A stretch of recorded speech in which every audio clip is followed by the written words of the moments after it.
আমাদের আজকের এই ভিডিওতে আমরা আপনাদের সামনে এমন একটি রহস্যময় জাহাজের কথা তুলে ধরতে চলেছি যে জাহাজটি বিগত 150 বছর ধরে ঐতিহাসিকদের কাছে একটি মাথা ব্যথার কারণ হয়ে দাঁড়িয়েছে। এই জাহাজটির কথা প্রথম সর্বসমক্ষে আসে তখন যখন নির্জন আটলান্টিক মহাসাগরের মাঝে একটি বিশাল ব্রিটিশ জাহাজ মহাসাগরের একেবারে মাঝামাঝি অংশে এই জাহাজটিকে প্রথম দেখতে পায়। ওই ব্রিটিশ জাহাজের নাবিক এই জাহাজটিকে দেখা মাত্রই ক্রমাগত সিগন্যাল দিতে থাকেন এবং ওই জাহাজটির সাথে ক্রমাগত যোগাযোগ স্থাপন করার চেষ্টা করতে থাকেন, কিন্তু এই জাহাজটি থেকে কোনো রকম কোনো উত্তর পাওয়া যায় না। এরপর ওই ব্রিটিশ জাহাজের নাবিক এই জাহাজটির কাছাকাছি এসে উপস্থিত হন এবং এখানে এসে তিনি দেখতে পান যে ওই জাহাজের ক্রু মেম্বারদের থাকার জন্য প্রয়োজনীয় যাবতীয় জিনিসপত্র যথাস্থানে উপস্থিত থাকলেও ওই জাহাজে একজন ক্রু মেম্বারও উপস্থিত ছিলেন না। কিন্তু তাহলে এখন প্রশ্ন হলো এই যে জাহাজের সমস্ত ক্রু মেম্বাররা হঠাৎ করে মাঝ সমুদ্রে কোথায় গায়েব হয়ে গেল, কি হয়েছিল তাদের সঙ্গে? আসুন আমাদের আজকের এই ভিডিওর মাধ্যমে আমরা এই প্রশ্নের উত্তরগুলি খোঁজার চেষ্টা করি। 1872 সালের 5ই ডিসেম্বর ব্রিটিশ ব্রিগেটিন জাহাজ দেবগ্রেটিয়া অ্যাজোস থেকে প্রায় 400 মাইল পূর্বে অবস্থান করছিল। সে সময় জাহাজের নাবিকরা এক অদ্ভুত ব্যাপার লক্ষ্য করল। সামান্য দূরে অন্য একটি জাহাজ দাঁড়িয়ে আছে যার ডেকে কোনো রকম মানুষ দেখা যাচ্ছে না। আবহাওয়া এমন খারাপ নয় যে জাহাজের নাবিকদের ভেতরে গিয়ে আশ্রয় নিতে হবে, আবার তেমন কোনো দুর্ঘটনার চিহ্নও দেখা যাচ্ছিল না যাতে মনে হতে পারে যে জাহাজ ছেড়ে নাবিকেরা চলে গেছে। গ্রেটিয়ার ক্যাপ্টেন ডেভিড মোরহাউস ব্যাপারটি ভালোভাবে লক্ষ্য করে অবাক হয়ে গেলেন। জাহাজটি তার পরিচিত মেরি সেসেল্ট নামের সেই জাহাজটি তার জাহাজের থেকে প্রায় 8 দিন আগে নিউ ইয়র্ক বন্দর ছেড়েছিল ইতালির জেনোয়ার উদ্দেশ্যে। এতদিনে মেরি সেসেল্টের ইতালি বন্দরে পৌঁছে যাওয়ার কথা ছিল, সেখানে বন্দর থেকে এত দূরে উদ্দেশ্যহীনভাবে জাহাজটি ভাসতে দেখে ক্যাপ্টেনের মনে সন্দেহের উঁকি দিল। তাই দেরি না করে তিনি তৎক্ষণাৎ নিজের জাহাজের নাবিকদের নির্দেশ দিলেন মেরি সেসেল্টের কাছে জাহাজকে নিয়ে যেতে। কাছাকাছি পৌঁছেও মেরি সেসেল্ট থেকে কোনো ধরনের সাড়া শব্দ না পেয়ে ক্যাপ্টেন ডেভিড মোরহাউস উদ্ধারকারী নৌকা পাঠালেন সেখানে। কোনো ধরনের বিপদে যে পড়েছে জাহাজটি সেই বিষয়ে ক্যাপ্টেনের কোনো সন্দেহ ছিল না, কিন্তু মূল কারণ জানবার পর তিনি সহ গোটা দেবগ্রেটিয়ার জাহাজের সবাই হতবাক হয়ে গেলেন। মেরি সেসেল্ট কোনো ধরনের চালক ছাড়াই ভেসে বেড়াচ্ছে। কোনো ধরনের আক্রমণ, মহামারী, দুর্ঘটনার কিছুর চিহ্নই নেই জাহাজে, শুধু মানুষগুলো যেন হাওয়ায় মিলিয়ে গেছে। জাহাজ তন্ন তন্ন করে খুঁজেও পাওয়া গেল না কোনো নাবিক বা ক্যাপ্টেনের খোঁজ। জাহাজের বেশিরভাগ জিনিস একেবারে গোছগাছ অবস্থাতেই রয়েছে। অসামঞ্জস্য যতটুকু নজরে আসলো তাতে বোঝার উপায় নেই জাহাজের নাবিক, ক্যাপ্টেন বা তার গোটা পরিবারের ভাগ্যে আসলে কি ঘটেছিল। মেরি সেসেল্টের ডেকের সামনের আর পেছনের হ্যাচ দুটো পাওয়া গেল খোলা অবস্থায়। জাহাজ চালানোর কাজে ব্যবহারের ক্রোনোমিটার, সেক্সট্যান্ড, নেভিগেশন বই আর জাহাজের রেজিস্টার বইয়ের মতো দরকারি কাগজগুলো যাত্রীদের মতোই যেন হাওয়ায় মিলিয়ে গেছে। কিন্তু জাহাজের লগবুক ঠিকই খুঁজে পাওয়া গেল নাবিকদের কেবিন ডেস্কে। সেখানে শেষবারের মতো লেখা হয়েছে নভেম্বর 25 সকাল 8টা, অর্থাৎ শূন্য জাহাজ উদ্ধারের 10 দিন আগে। সে সময় জাহাজটি অবস্থান করছিল সান্তামেরিয়া থেকে 6 মাইল উত্তর পূর্ব কোণে। পুরো জাহাজ ভালোভাবে খুঁজে সমাধান পাওয়ার থেকে আরও বেশি বিভ্রান্তিকর জিনিস খুঁজে পেল দেবগ্রেটিয়ার উদ্ধারকারী নাবিক দল। খাবারের গুদামে যে পরিমাণের রসদ এবং পানীয় আছে তাতে জাহাজের সবার প্রায় 6 মাসের খোরাক সহজেই হয়ে যাওয়ার কথা। নাবিক এবং রাঁধুনিদের থাকার কেবিনগুলিতে মানুষের বসবাসের চিহ্নও রয়েছে।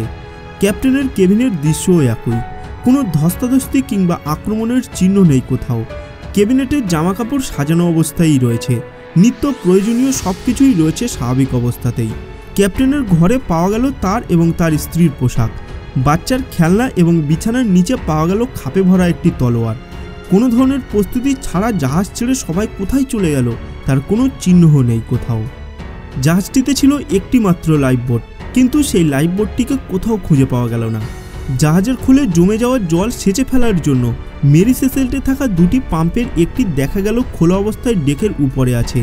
গত 10 দিনের নিয়ন্ত্রক ছাড়া ভেসে বেড়ানোর জন্য হোক বা অন্য কোনো কারণে মেরি সেসেল্টের খোলের ভিতরে প্রায় 3.5 ফুট জল জমে থাকতে দেখল উদ্ধারকারী নাবিকেরা। কিন্তু জাহাজের কোথাও এমন কোনো ক্ষতর চিহ্ন পাওয়া যায়নি যে কারণে জাহাজটি ডুবে যাওয়ার আশঙ্কা করা যেতে পারে। সবচেয়ে বিস্ময়কর ব্যাপার হলো জাহাজটিতে থাকা 1701 ব্যারেল বাণিজ্যিক অ্যালকোহলের প্রায় সবটাই পাওয়া গেল অক্ষত অবস্থায়। এই 1701 ব্যারেল বাণিজ্যিক অ্যালকোহলের মাঝে লাল ওক কাঠের তৈরি 9টি ব্যারেল শুধুমাত্র খালি অবস্থায় পাওয়া যায়। বাকি সাদা ওক কাঠের তৈরি ব্যারেলগুলি পাওয়া যায় অ্যালকোহলে পূর্ণ অবস্থায়। কিন্তু এই 9টি ব্যারেল কিভাবে খালি হলো আর বাকিগুলো কিভাবে অক্ষত অবস্থায় রয়ে গেল সেই বিষয়ে সঠিক উত্তর পাওয়া যায় না। আগাম কোনো বিপদের কারণেই কি তাহলে জাহাজ ছেড়ে তড়িঘড়ি করে সরে পড়েছিল এর সকল যাত্রী, না অন্য কোনো অদৃশ্য ক্ষমতা তাদেরকে গায়েব করে দিয়েছে? এমন নানান চিন্তা ছড়িয়ে পড়ল দেউ গ্রেটিরিয়ার জাহাজিদের মনে। মেরি সেসেল্টের 10 জন যাত্রীর আর কোনো খবর কখনো পাওয়া যায়নি। মোট 7 জন নাবিক, ক্যাপ্টেন বেঞ্জামিন স্পুনার ব্রিক্স, তার স্ত্রী সারাহ এবং 2 বছরের কন্যা সোফিয়াকে নিয়ে 1872 সালের 5ই নভেম্বর যাত্রা করে জাহাজটি। 282 টনের ব্রিগেডিয়ান্ট জাহাজ 2 সপ্তাহ সামুদ্রিক ঝড়ের সাথে যুদ্ধ করে পৌঁছে যায় অ্যাজোর্সে। তারপর কোন অজ্ঞাত কারণে যেন সবাই হাওয়ায় মিলিয়ে যায়। মেরি সেসেল্ট জাহাজের অতীত ইতিহাস যাত্রীদের রহস্যময় অন্তর্ধানের বিষয়কে আরও স্পষ্ট করে তোলে, কারণ নির্মাণের পর থেকেই সবসময় কোনো না কোনো সমস্যার মধ্যে দিয়ে যেতে হয়েছে জাহাজটিকে।